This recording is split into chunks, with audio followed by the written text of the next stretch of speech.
tous les ans, en fait, le Hub Forum, c'est intéressant parce que ça nous permet de tenir une forme de chronique de la transformation digitale de la société, des marques, des entreprises.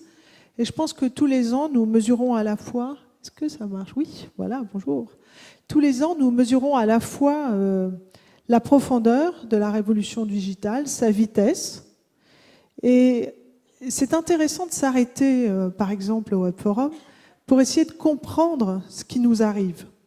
Alors, j'ai pensé qu'un petit moment de poésie dans ce monde technologique était important. Donc, je vous ai trouvé une citation de T.S. Eliot qui dit « Nous avons vécu l'expérience, mais nous n'avons pas saisi la signification, et l'approche de la signification nous restitue l'expérience sous une forme différente. » Ce que je traduirais par, c'est de temps en temps bien de savoir ce qui nous arrive dans cette transformation digitale, parce que mieux comprendre la réalité, les conséquences en fait de ces technologies nous permet aussi d'avoir de temps en temps un temps d'avance.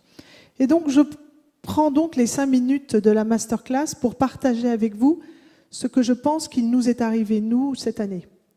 L'an dernier, j'avais émis en fait l'hypothèse que le smartphone allait révolutionner la géographie du digital et qu'on allait passer du mythe du cyberespace, celui de la déclaration du cyberespace bien connu de nous, au cyberpâté de maison, parce que les gens allaient utiliser le smartphone, pas du tout pour savoir ce qui allait se passer à Tokyo, mais pour savoir quel était le meilleur boulanger.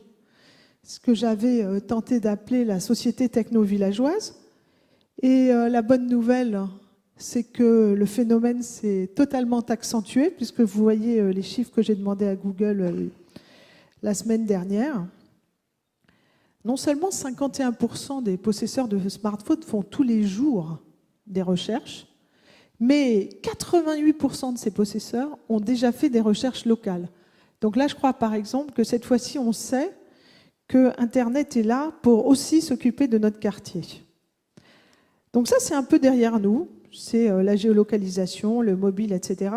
Et ce qui m'a frappé cette année, ce n'est pas la technologie, en fait.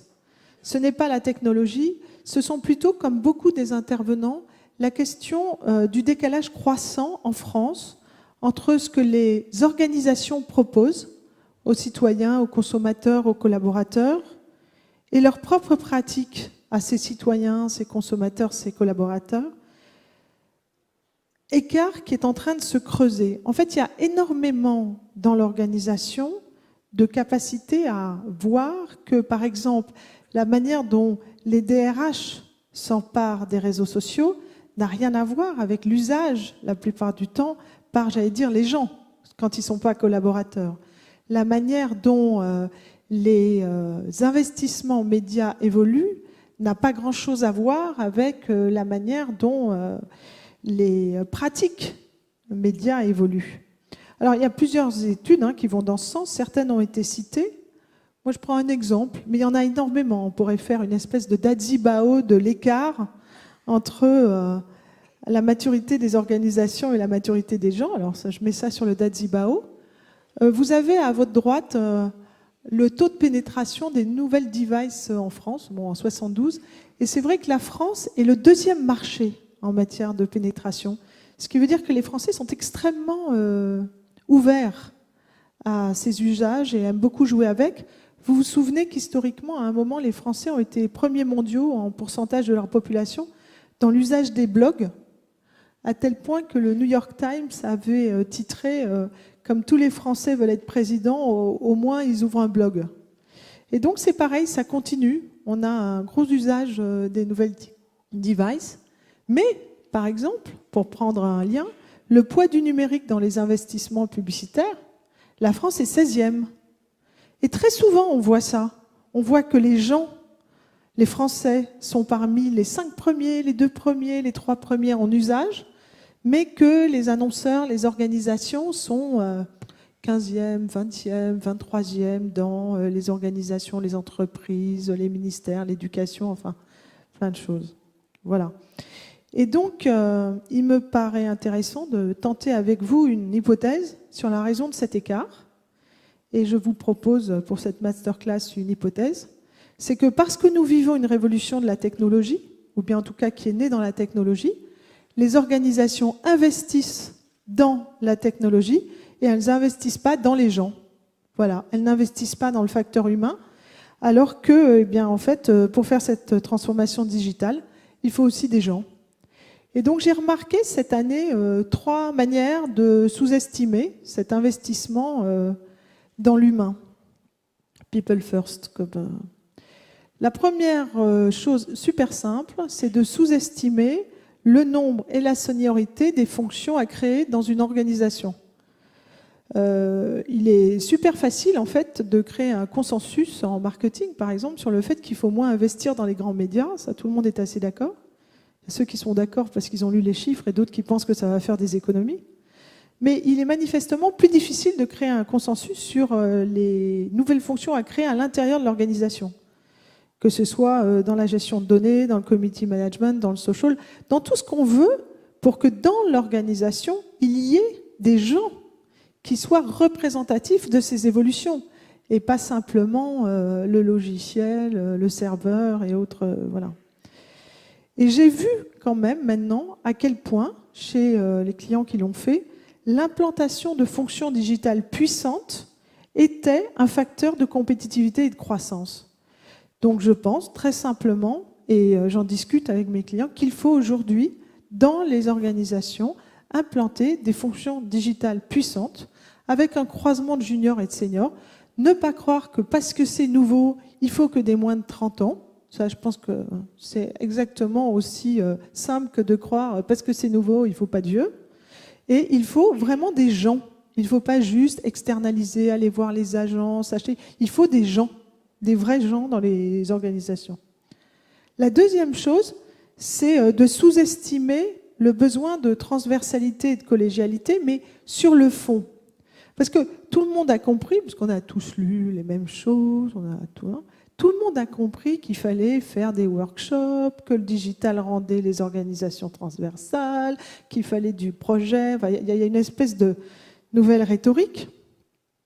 Mais en général, il peut arriver que même si on a compris que l'informatique doit travailler avec le marketing, que la RH doit connaître les réseaux sociaux, qu'est-ce qui se passe d'autre?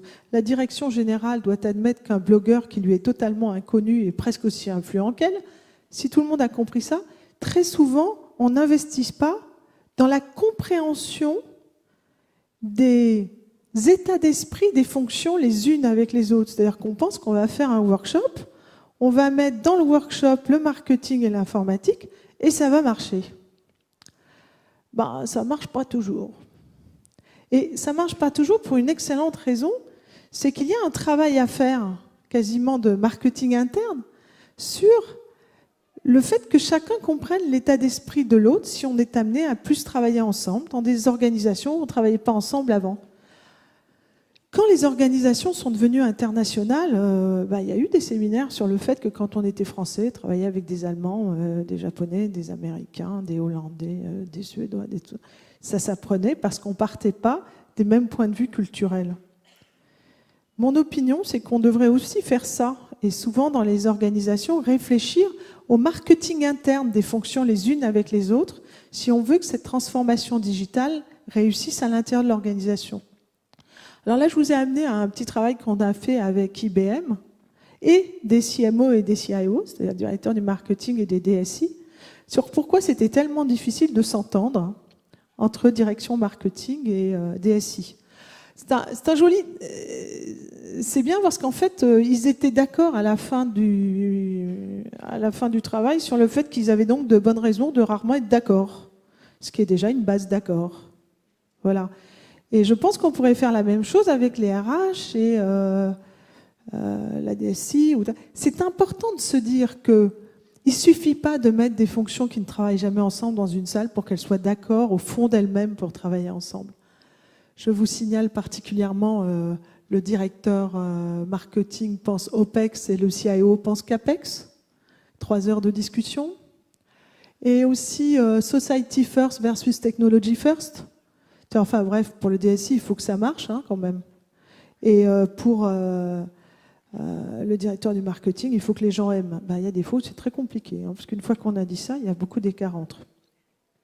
Et enfin, une fois qu'on a vraiment investi dans des vrais profils lourds, une fois qu'on a compris qu'il ne suffisait pas de mettre les gens ensemble pour qu'ils se comprennent, je pense qu'il faudrait que, mon rêve, c'est que dans tous les comités de direction, il y ait un champion de la transformation digitale, qui peut être ou pas d'ailleurs venu de là, simplement pour que la réflexion sur la transformation digitale ne soit pas une réflexion opérationnelle, mais un choix à l'intérieur des stratégies de business model. Parce que trop souvent aussi, ça vient trop tard. Ce qui est intéressant, c'est pas de penser opérationnellement, digitalement, après avoir acheté une boîte. C'est que le champion digital se dise, est-ce que c'est malin de racheter cette boîte aujourd'hui, au moment, en haut de bilan, en haut de décision? Et il me semble en fait qu'aujourd'hui, c'est le plus gros problème dans les discussions avec nos clients. Parce qu'on a tous compris techniquement qu'il fallait ouvrir l'œil, pas rater une révolution technologique, etc. Je pense qu'on n'a pas encore tous bien reconfiguré finalement nos organisations pour qu'elles aiment cette transformation digitale. Pas simplement les gens qui en viennent, mais tous les autres, qu'ils pensent qu'ils y ont leur part, qu'ils pensent qu'ils seront utiles et qu'ils pensent qu'au final, en saisissant l'opportunité que la société française nous offre, qui est une opportunité formidable puisque les Français aiment cette transformation, que nos organisations puissent aussi aller vite. Et moi, je crois que si chacun met un champion digital dans son comité de direction, ça fait 2 points de croissance. Voilà, c'est mon pari. Merci.